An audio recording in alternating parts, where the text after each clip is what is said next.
अस्सलामुअलैकुम, नमस्कार, आदाब। मैं हूं निहाल अख्तर पयामी और आप देखना शुरू कर चुके हैं आपका अपना चैनल, आपका प्यारा चैनल गांव मोहल्ला। बिहार पंचायत चुनाव अपने आखिरी पड़ाव में है। इसी बीच नीति आयोग ने अपनी रिपोर्ट जारी की है और इस रिपोर्ट से स्पष्ट हो गया है कि हम सबसे गरीब हैं, किशनगंज के लोग सबसे गरीब हैं। हालांकि इस रिपोर्ट के बाद पूरे बिहार में सियासी सरगर्मियां ज़ोरों पर है, लेकिन अफसोस हमारे किशनगंज के युवा जो हर मुद्दे पर मुखर होकर लिखते हैं, बोलते हैं, इस मुद्दे पर खामोश हैं। हमारे साथ इस वक्त एक युवा नेता हैं। दरअसल मजलिस इत्तेहादुल मुस्लिमीन से इनकी वाबस्तगी भी रही है, लेकिन उससे ज़्यादा कहीं ना कहीं एजुकेशन सेक्टर में इनका वर्क है, समाज सेवा में सरगर्म रहते हैं। हमारे साथ इस वक्त हैं जनाब असद इकबाल साहब। सीधे इनसे आपको मुलाकात कराते हैं और इनसे समझने की कोशिश करते हैं कि साहब, पंचायत चुनाव में जो तब्दीलियाँ आ रही हैं, जो रिज़ल्ट में जो बदलाव आ रहे हैं, उसको किस तरह से देखते हैं और नीति आयोग की जो रिपोर्ट आई है उसको लेकर वो क्या नज़रिया रखते हैं। यकीनन आपका सवाल था कि पूरे बिहार के पंचायत चुनाव में बदलाव का बयार चल रहा है, इसको आप किस नज़रिया से ले रहे हैं। देखिए, यकीनन प्रकृति का नियम है, कुदरत का कानून है बदलाव, और तरक्की के लिए, विकास के लिए, डेवलपमेंट के लिए बदलाव, चेंजिंग होना लाजमी है जी। और उसी को देखते हुए बिहार पंचायत चुनाव 2021 में लगभग ये पंचायत चुनाव आखिरी पड़ाव पे है। लगभग पूरे जगह बदलाव का बयार चल रहा है। इससे बिहार की जनताओं की जागरूकता का पता चल रहा है, क्योंकि जो जनता, जहाँ की जिस प्रदेश की जनता जागरूक होती है वो हमेशा बदलाव करती है जी। और बहुत इससे बिहार की तरक्की और डेवलपमेंट का एक शुभ संकेत है कि जिस तरह से इस बार पंचायत चुनाव में बदलाव हो रहा है, मुझे पूरी विश्वास है कि इस आगामी सालों में इंशाल्लाह बिहार हमारा तरक्की करेगा, डेवलप करेगा। एक बात यहाँ आपसे समझना चाहूँगा, हालांकि बिहार विधानसभा चुनाव के दौरान भी एक बदलाव की मुहिम चली थी। बदलाव के बयार के बावजूद भाई विधायक भले ही बदल गए, लेकिन हालात नहीं बदले हैं। वो लोग जो कल तक ये कह रहे थे कि साहब बदलाव मुमकिन है, बदलाव होना चाहिए, और उन्होंने अपने अपने विधायकों को बदला है। विधायक तो बदल गए, अब वही लोग लिखते हैं कि विधायक ज़रूर बदल गए होंगे लेकिन हालात नहीं बदले। तो क्या आपको नहीं लगता है कि यकीनन आपका सवाल सही है, और हमारे सोशल मीडिया साथियों का भी मैं देख रहा हूँ कि विधायक तो बदल गए लेकिन हालात ज्यों का त्यों है। ये सच्चाई है, ये सच है। लेकिन पिछले 2 सालों से हमारे पूरे देश में, पूरी दुनिया में लॉकडाउन चल रहा है, जिस वजह से हमारे बिहार के जितने भी विधायकगण हैं उनके फ़ंड को कटौती करके कोरोना में उसका इस्तेमाल किया गया, तो फ़ंड की कमी है।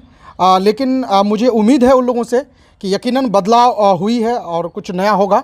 अब देखिए, कोरोना का हालात से अब हम लोग धीरे धीरे ऊपर उठ रहे हैं। अच्छा, अभी तो हम मुझे पंचायत चुनाव की जो बात कर रहे थे, तो पंचायत चुनाव में ये बात सही है कि कुछ जगह ऐसे हैं जहाँ पर गरीब जो प्रत्याशी हैं, उम्मीदवार हैं, उन्हें जीत मिली है, लेकिन कुछ जगहों से ये भी खबरें आ रही है, हालांकि इसका प्रमाण हम दे नहीं सकते, लेकिन कुछ जगहों से ये भी खबरें आ रही है कि साहब फ़लाँ साहब को मुखिया बनने के लिए करोड़ों रुपये खर्च करने पड़े, फ़लाँ साहब को ज़िला पार्षद बनने के लिए साहब जो इतने करोड़ उड़ा देने पड़े। तो अगर ये सच्चाई है तो क्या ऐसे बदलाव से कोई मुनाफा है? हाँ, ये भी सच है कि पंचायत चुनाव में काफ़ी प्रत्याशीगण रुपये खर्च कर रहे हैं। तो जो लोग खर्च कर रहे हैं तो पहले उसको रिटर्निंग करेंगे। लेकिन ये प्रत्याशीगण ये खुद अपने आप को शो कर रहे हैं कि मैं इतना लाख खर्चा करूंगा, मैं इतना करोड़ खर्च करूंगा। जब पब्लिक को जाकर के दे रहे हैं तो मजबूरी है पब्लिक का भी लेना। लेकिन ये भी एक बहुत बड़ा अभिशाप है कि अगर यकीनन हम विकास चाहते हैं अपने समाज में, अपने पंचायतों में, तो हमें साफ सुथरे छवि जो हमारे दुख दर्द में जो डेवलप कर सकता है, विकास कर सकता है, ऐसे प्रत्याशियों को हमें चुनना होगा। जो लोग भी रुपए पैसे छल बल के बल पर अगर चुनाव जीतते हैं, उनसे हम ज़्यादा उम्मीद नहीं कर सकते। ये सच्चाई है। आज़ादी के अरसे बाद भी हमारा जो सीमांचल है, हालांकि सच्चर कमेटी की जो रिपोर्ट आई थी, उस रिपोर्ट में ये कहा गया था कि हिंदुस्तान का सबसे पिछड़ा राज्य बिहार है और बिहार का सबसे पिछड़ा जो ज़िला है वो किशनगंज, और किशनगंज का जो सबसे पिछड़ा एरिया है वो आपका ठाकुरगंज है, जहां हम इस वक्त खड़े हैं। अब जब ये जो रिपोर्ट आई है नीति आयोग की, उस रिपोर्ट में भी यही कहा गया है कि साहब किशनगंज आज भी सबसे ज़्यादा गरीब है। अब सवाल ये है कि साहब वो लीडरान जो लगातार विकास के दावे करते हैं, वो लीडरान जो चुनाव के दौरान विकास के नाम पर वोट मांगते हैं, इलेक्शन जीतते हैं और लंबे अरसे तक जो साहब सत्ता पर बैठे होते हैं और हालात जस के तस बने हुए हैं, किस तरह से देखते हैं उसको? देखिए यकीनन ये बात सही है कि आज पूरे बिहार में सबसे गरीब, सबसे पिछड़ा हुआ, सबसे निरक्षर ज़िला हमारा किशनगंज है। बड़ी दुखद है, बड़ी दुर्भाग्य है कि आज ये हमें इसका कलंक हम जिलावासियों पर लगा है। लेकिन मुझे दुख भी है कि आज मैं कल से परसों ये रिपोर्ट आई है, कल से इस मुद्दे को लेकर के सोशल मीडिया में चहल पहल और काफ़ी हलचल होनी चाहिए था, लेकिन हमारे जागरूक जनतागण, हमारे सोशल मीडिया के क्रांतिकारीगण, समाज सेवीगण, सभी नेता अपनी मौन धारण कर लिए हैं। छलका बांध को लेकर के काफी जो है साहब बिल्कुल खबरों पे या छोटी छोटी मुद्दों पे अगर आप पोस्ट कीजिए, उन पे हदम देखिए आपको हजारों कमेंट्स आ जाते हैं। लेकिन ये मुद्दा, ये अहम मुद्दा, इस पे ना सोशल मीडिया के साथियों का मैं कुछ प्रतिक्रिया देख रहा हूँ, ना हमारे नेतागण का। प्रशासन तो ऐसी है, वो 5 साल के लिए आते हैं, यहाँ लूटते हैं, वो चले जाते हैं। ये जब पूरे बिहार में अगर किशनगंज जिला को सबसे गरीब जिला घोषित किया गया है, ये नीति आयोग की तरफ से ये जो रिपोर्ट आई है, इसमें तो पूरी तरह से हमारे नेतागण का फेल्योर, यहाँ की प्रशासन का, और कुछ हद तक हम जो समाज के जागरूक तबका हैं, हम भी मौन धारण कर लेते हैं। हम उसको मॉनिटरिंग नहीं करते हैं सही से, हम भी पूरी तरह से चुपचाप रहते हैं। इसकी वजह से ये नतीजा है। अच्छा, एक बात मेरे जहन में कल से आ रही है कि मैं बार बार इस बात को सोचता हूँ कि ठीक है भाई, किशनगंज के लोग गरीब हैं, आम जनता गरीब है, ये तो हमें भी समझ में आता है कि आम जनता गरीब है। लेकिन इलेक्शन में जितने भी लीडरान हैं, चाहे मुखिया जी हों, पार्षद जी हों, विधायक जी हों, सांसद जी हों, इनका जो तामझाम है उसको देखकर नहीं लगता कि ये गरीब लोग हैं, तो करोड़पति लगते हैं भाई। देखिए हमारे क्या है कि यहाँ जो पूंजी जो है, लेकिन नीति आयोग में ये भी कहा है कि बिहार का मात्र 5% लोग ऐसे हैं जो तरक्की कर रहे हैं, बाकी सब गरीब हो रहे हैं। बिल्कुल, क्योंकि देखिए ये जो रुपए का जो है ना ठहराव कुछ ही लोगों के पास है। यहाँ जो लोग बहुत पूंजीपति हैं, बहुत अमीर हैं, और जो लोग बहुत डाउन, कुछ लोग ज़्यादातर लोग बहुत डाउन में हैं, यही वो पूंजीपति लोग यहाँ हर कुछ तय करते हैं। यहाँ की राजनीति की दशा और दिशा तय करते हैं। यहाँ उनकी बिजनेस में दबदबा होती है, वो दादागिरी में उनकी दबदबा चलती है। ये सच्चाई है। 5% से आप पूरे जिला को बदल नहीं सकते हैं। और मुझे आज आपके चैनल के माध्यम से कहना पड़ रहा है कि हमारे सीमांचल के भी बहुत सारे बंदे जो बिहार से बाहर, इवन की पूरी दुनिया में ये अहम मुद्दा है, अच्छी बिजनेस में उसकी वहाँ कारखाना चल रहा है, बड़ी बड़ी फैक्ट्रियाँ चल रही है, अच्छी इसमें है, लेकिन वो लोग भी अपने इलाके के लिए, अपने जिला के लिए नहीं सोच रहे हैं। अगर जितने भी करोड़पति लोग जो सीमांचल और किशनगंज से बाहर अपना अपना बिजनेस इस्टेब्लिश किए हैं, अगर वो लोग भी छोटे छोटे फर्म, छोटे छोटे कारखाना, छोटी छोटी चीज़ें अगर अपने इलाके में करते, तैयार करते, तो ये भी इलाका डेवलप करता है, यहाँ रोजगार होता है, यहाँ तरह तरह के आयाम पैदा होता। लेकिन मैं उन लोगों से चेताना चाहता हूं, उन लोगों को, कि अगर आज भी आप लोग होश में नहीं आए, तो जिस तरह से हमारे इस जिला में मरवाड़ियों का दबदबा रहा है, उन लोगों का जो वर्चस्व कायम है, उसी जैसा अभी और भी कुछ दूसरे राज्यों से कई लोग हमारे भी संपर्क में हैं, जो लोग यहाँ अपना बिजनेस इस्टेब्लिश कर रहे हैं। आपके किशनगंज जिला में अदर राज्य के लोग आकर के यहाँ अपना बिजनेस इस्टेब्लिश कर रहे हैं। यहाँ दर्जनों एकड़ ज़मीन खरीद करके उसका बिजनेस खड़ा कर रहे हैं। तो लेकिन फिर वही बाहर के लोग अमीर बनेंगे। किशनगंज जिला का जो आम अवाम है, हम सिर्फ वहाँ नौकरी कर सकते हैं। अगर हम लोग आज भी सचेत और जागरूक नहीं हुआ, हमारे यहाँ के जो लोग बड़े लोग हैं, जो बड़े पूंजीपति लोग हैं, जो जगह जगह में अपना बिजनेस इस्टेब्लिश किए हैं, अगर वो वापस किशनगंज के बारे में नहीं सोचते हैं, तो बाहर के लोग फिर आएंगे यहाँ, और यहाँ से वो कमा करके करोड़ों खरबपति बनते हुए चले आ रहे हैं। वो लोग आते हैं यहाँ, तो यहाँ पहले ज़मीन खरीदते हैं, अपना बिजनेस इस्टेब्लिश करते हैं, फिर उन लोगों का हम लोग टेकर हो जाते हैं, गिवर वो हो जाते हैं। आज जितने भी बिजनेस में वो लोग काबिज हैं। बहुत ही अच्छी बात, काफ़ी अहम बात, और मैं थोड़ा सा इसको ब्रीफ करना चाहूँगा।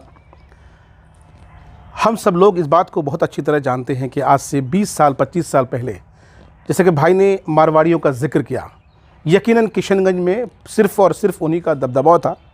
हमें अकल आई, हमें शऊर आया, वो भी बहुत बाद में, अब जा कर के हम संघर्ष कर रहे हैं। इन्होंने एक बहुत अच्छी बात कही और एक और इशारा किया है कि अभी हमारे किशनगंज के अंदर दूसरे राज्यों से, दूसरी जगहों से लोग आकर के अपना कारोबार इस्टेब्लिश कर रहे हैं, और हमारे इलाके के बेशुमार लोग ऐसे हैं जो दिल्ली में, मुंबई में और विदेशों में जो है अपना कारोबार, और अच्छा खासा उनका कारोबार चल रहा है। यह आपकी अपनी ज़मीन है। अगर हमें गरीब कहा गया है तो आप भले करोड़पति हैं, लेकिन गरीबी का कलंक आपके ऊपर भी है। तो बाहर के वो लोग जो यहाँ पर अपने आप को इस्टेब्लिश कर रहे हैं, अगर वक्त रहते हुए आपने ख़ुद का कारोबार यहाँ पे इस्टेब्लिश नहीं किया तो आपको यकीनन एक वक्त ऐसा भी आएगा जब आपके हाथ कुछ बचेगा नहीं, आप सिर्फ पछतावा करेंगे। इसलिए ऐसी सूरत में आप सबको चाहिए कि आप जहाँ जो कर रहे हैं करिए, उसके साथ साथ यहाँ पर अपना दबदबा बनाइए, अपना कारोबार इस्टेब्लिश किए ताकि हमारे बच्चों को रोज़गार मिल सके। और क्या कहेंगे सर? बिल्कुल, मैं पूरे किशनगंज के जागरूक जनता से, इंटेलेक्चुअल्स तबका से, हमारे सोशल एक्टिविस्ट साथियों से कहना चाहूँगा कि इस पे हम लोगों को इस मुद्दे को लेकर के हमें सचेत होने की ज़रूरत है। किशनगंज को अगर इस गरीबी का कलंक से अगर हम लोग मुक्त पाना चाहते हैं तो मैं ये समझता हूँ, मेरी जितनी अनुभव ये कह रहा है कि किशनगंज जिला में एक अनुमंडल है, पूरे जिला में 20 लाख, तकरीबन 20 लाख की आबादी में एक अनुमंडल है और हमको छोटा सा छोटा काम करने के लिए जिला मुख्यालय किशनगंज जाना पड़ता है। तो अगर कुछ बहुत हद तक किशनगंज जिला का जो डेवलपमेंट का रोरा है, जो तरक्की जो रुका हुआ है, वो अनुमंडल, एक पूरे जिला का एक अनुमंडल होने की वजह से, जिस तरह से ठाकुरगंज और बहादुरगंज जो प्रस्तावित अनुमंडल है, अगर वो भी अगर जल्द से जल्द अगर वो बन जाता है तो मैं समझता हूं कि ये तरक्की का जो रोरा वो भी एक बहुत बड़ा है।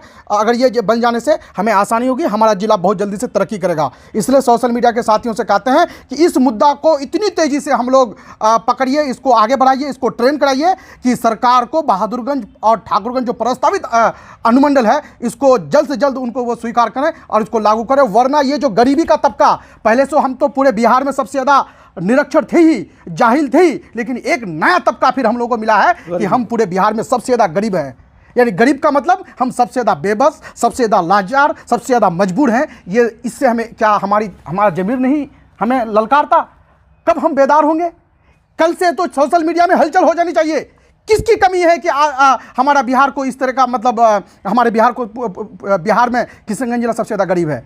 आज हम खामोश हैं, मौन धारण किए हुए हैं और सारे मुद्दों पे हम लोग पूरी हल्ला गुल्ला कर रहे हैं। एक दूसरा सिर्फ छोटा सा कुछ पोस्ट डाल दीजिए तो उसमें हलचल मच जाता है। लेकिन परसों से किसी भी साथियों का मैं कोई प्रतिक्रिया नहीं देख रहा हूँ। प्लीज़, अगर चाहते हैं कि किशनगंज जिला को गरीबी का जो कलंक लगा है, जो अभिशाप इसको मिला है, इससे अगर हम लोग छुटकारा चाहते हैं, इससे मुक्ति चाहते हैं, तो हम सबको मिलकर एकजुट होकर के मुत्तहिद और मुनज़्ज़म होकर लड़ना होगा। बहादुरगंज और ठाकुरगंज प्रस्तावित अनुमंडल को जल्द से जल्द बिहार सरकार इसको स्वीकार करे और जो हमारे सीमांचल से बाहर पूरी दुनिया में, पूरे भारत के अलग अलग राज्यों में जो लोग अपना अपना बिजनेस स्टेब्लिश किए हैं, आप भी आइए किशनगंज में, यहाँ छोटा छोटा सा ही बिजनेस शुरू कीजिए, तभी ये हमारा जो जिला है ये डेवलप करेगा और आगे बढ़ेगा। नीति आयोग की रिपोर्ट ने सच्चाई सामने ला दी है।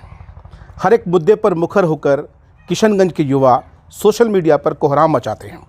यानी सच्चाई को उजागर करने के लिए और हक बात को उजागर करने के लिए आप जो मुहिम चलाते हैं, आपको इस मामले में भी मुहिम चलानी चाहिए और आपको अपने मतदान का सही इस्तेमाल करना चाहिए। आपको ऐसे लीडरान को चुनना चाहिए जो आपकी इस बदहाली को ख़त्म करने का काम कर सके।